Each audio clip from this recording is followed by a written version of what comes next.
Chain saw man, नाम सुन के लगता है जैसे कोई हार्डवेयर स्टोर का नया कैटलॉग आया हो, है ना? हाँ बिल्कुल। लेकिन ये कहानी असल में मतलब इंसान के अंदर की उथल-पुथल, उसकी जद्दोजहद की है, वो भी बस जिंदा रहने की। और ये सब छिपा है चेनसॉ की उस तेज डरावनी आवाज के पीछे। सही कहा। तो आज हम जो बात कर रहे हैं वो सिर्फ एक्शन या हॉरर पर नहीं है।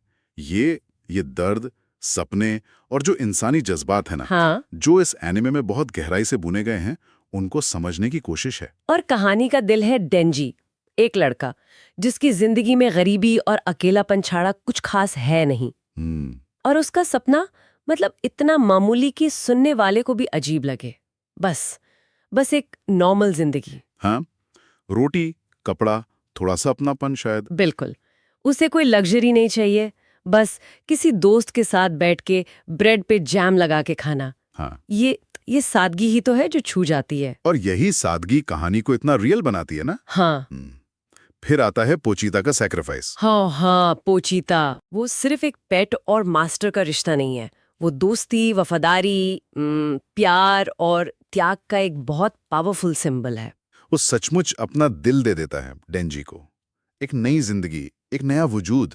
हाँ, और ये सिर्फ एक इमोशनल मोमेंट नहीं है, ये डेंजी की पूरी दुनिया बदल देता है, शायद उसके वैल्यूज भी। और यहीं से वो बनता है चेनसॉ मैन।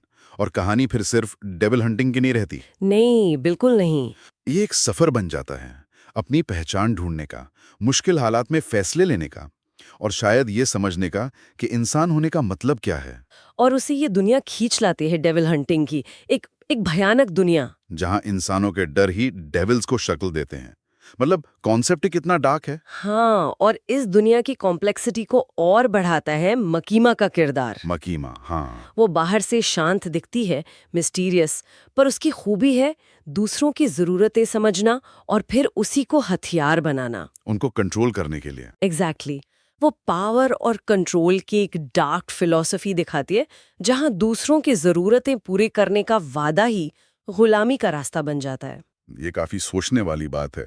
और मकीमा जैसी कॉम्प्लेक्स कैरेक्टर के साथ फिर दींजी को मिलती है पावर। हाँ, पावर बिल्कुल अप्रत्याशित, एकदम बेलगाम, बचकानी सी। लेकिन उसकी उस अराजकता में, उसके केओस में भी शायद दींजी को वो नॉर्मल पल मिलते हैं जिनका वो सपना देखता था, भले ही अजीब तरीके से। कह सकते हैं, भले ही वो पल खतरों से भले हो। और फिर है आकी। आकी, हाँ, उसका गंभीर स्वभाव, उसका अपना दर्द है, बदला लेने की आग है। वो कहानी को एक इमोशनल वजन देता है। और जब ये तीनों देंजी, पावर और आकी साथ आते हैं ना, तो एक अजीब सा फाउंड फैमिली वाला माहौल बनता है। हाँ बिल्कुल, ये दिखाता है कि कैसे इस बेरहम दुनिया में भी टूटे हुए लोग अनजाने में ही सही एक दूसरे का सहारा बन जाते हैं। तो मतलब आखिर में यही है कि चेनसॉ मैन सिर्फ खून खराबा या डरावने डेविल्स की कहानी नहीं है। नहीं। ये उस लड़के की कहानी है जो बस एक नॉर्मल जिंदगी चाहता था, पर उसे मिली एक ऐसी ताकत, ऐसी जिम्मेदारी जो शायद वो कभी चाहता ही नहीं था। और इसमें जो कॉन्ट्रास्ट है, जो विरोधाभास है, वो कमाल का है।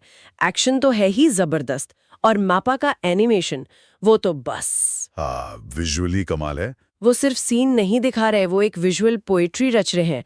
हर लड़ाई, चेनसॉ का हर घूमना, वो सिर्फ हिंसा नहीं है। उसके पीछे मतलब छिपे हैं। बिल्कुल, वो चेनसॉ सिर्फ दुश्मन काटने का हथियार नहीं है, वो डेंजी के अंदर का जो दबा हुआ गुस्सा है, दर्द है, फ्रस्ट्रेशन है, उसको बाहर निकालने का जरिया भी है। और एक और चीज, हर एपिसोड की अलग एंडिंग थीम। ओ हाँ, वो तो बहुत ही यूनिक टच है। वो म्यूजिक का इस्तेमाल कहानी के मूड को पकड़ता है, कभी फनी, कभी दुखद, कभी एकदम अजीब। ये दिखाता है कि कहानी एक ही टाइम पर कितनी अलग अलग भावनाएं दिखा सकती है।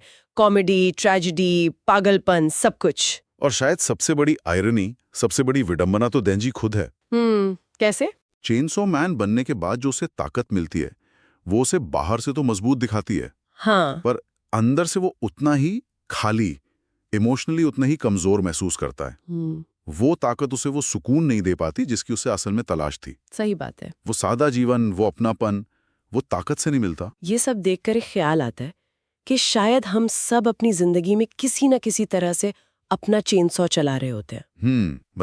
मतलब मुश्किलों से लड़ने के लिए, अपने छोटे छोटे सपनों को बचाने के लिए, बस थोड़ी सी खुशी, थोड़ा सुकून पाने की एक ना खत्म होने वाली कोशिश में लगे रहते हैं ना।